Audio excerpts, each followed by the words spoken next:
As reported, Ukraine has carried out its first ever strike on Russia's offshore oil infrastructure in the Caspian Sea, disabling a major production platform with long-range drones operated by the Security Service of Ukraine. The attack targeted the Filanovsky oil platform, one of Russia's largest offshore assets in the Caspian, and part of the Lukoil-Nizhnevolzhskneft portfolio. The site features proven reserves of roughly 129 million tons of oil and 30 billion cubic meters of gas, with output typically exported through the Caspian Pipeline Consortium. According to sources familiar with the operation, the strike was carried out by operators from the SBU's elite Alpha Special Operations Unit. At least 4 impacts were recorded on the platform. As a result, oil and gas production from more than 20 wells it services has stopped, one source told Suspilne. The strike is unprecedented. Ukraine has never before hit any Russian oil extraction facility in the Caspian Sea. The area lies far from the front lines, underscoring Kiev's expanding capability to reach deep into the infrastructure that fuels Russia's war. An informed SBU source framed the operation as part of a broader campaign to degrade Russia's energy sector. The SBU continues successful operations against Russia's oil and gas industry, continually expanding the geography. Cotton in the Caspian Sea is another reminder that every enterprise supporting Russia's war effort is a legitimate target, no matter where it is located. The source said, "The extent of the damage to the Filanovsky platform is still being assessed, but the shutdown of production across more than 20 wells marks one of the most disruptive Ukrainian strikes on Russia's energy infrastructure to date." Earlier, a strike drone hit Russia's Caspian Sea Fleet missile boat in Dagestan, according to video evidence shared by residents, which shows the moment of impact at the Caspian Sea naval base in Kaspisk. The strike reached approximately 1,500 kilometers from Ukraine's border, a considerable distance for the drone to travel undetected by Russian air defenses. While Russian officials initially reported that all drones were intercepted, videos from the scene show the strike landing on the naval base, where various missile and artillery ships are stationed, including advanced Project 11661K Gepard vessels.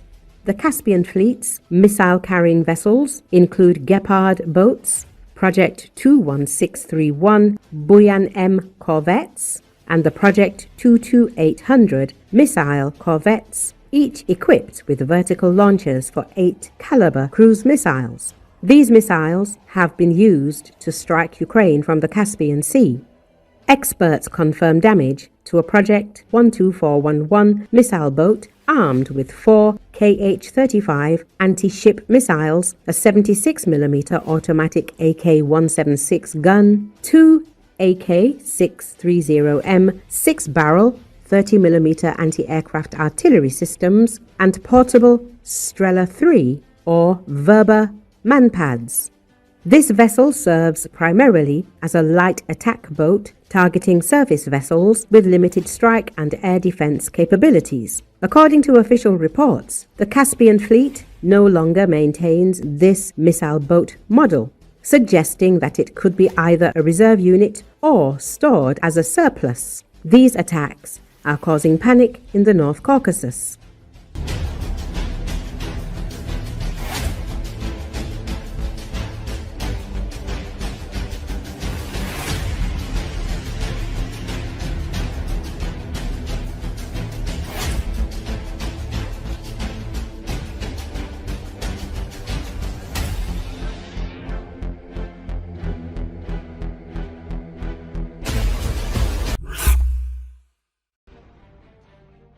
Russian soldiers in Ukraine are looting the personal belongings of their fallen comrades, as well as appropriating their documents and bank cards. According to Z-blogger Anastasia Kashevarova, everything is taken and looted: helmets, body armor, documents, bank cards, and even money is withdrawn from them by so-called comrades of commanders. Kashevarova wrote on her Telegram channel.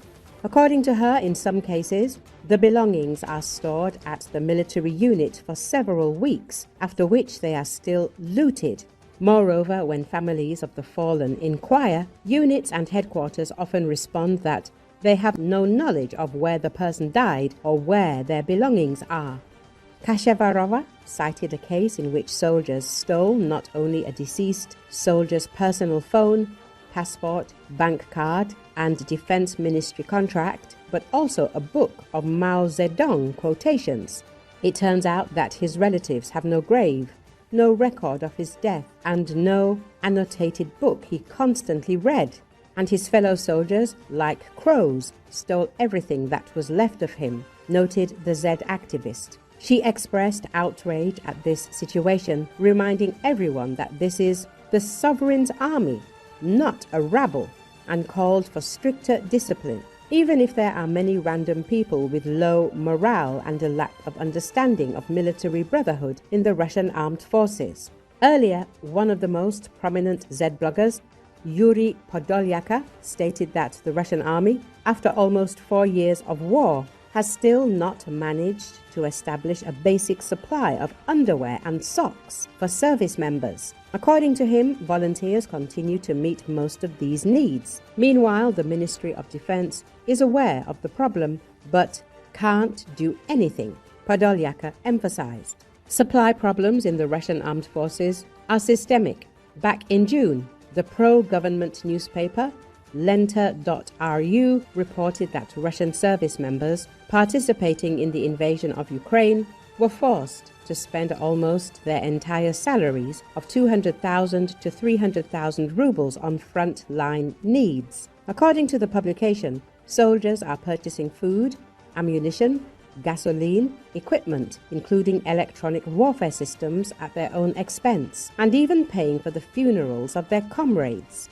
In September, Ukrainian military intelligence released a recording of an intercepted telephone conversation in which Russian servicemen complained about poor supplies and unexpected expenses. One soldier said that almost everything has to be bought out of pocket or sent from home, and that units often resort to collecting money from among their ranks. People chip in, buying, for example, lighters, because nothing is issued, he noted.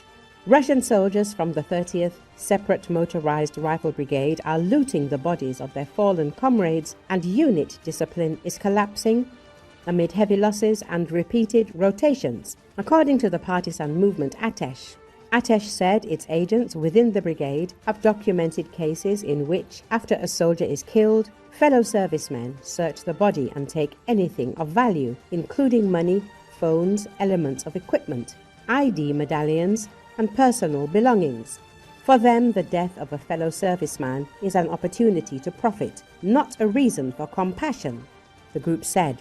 The movement's agents reported that the unit's personnel have already been replaced 3 times because of what they described as huge losses, with commanders replenishing the ranks with everyone they can find, including convicts from penal colonies, drug users, and people with criminal backgrounds. According to Atesh, this contingent brings prison camp laws into the brigade, turning looting into common practice and fueling growing mistrust and constant conflicts among soldiers.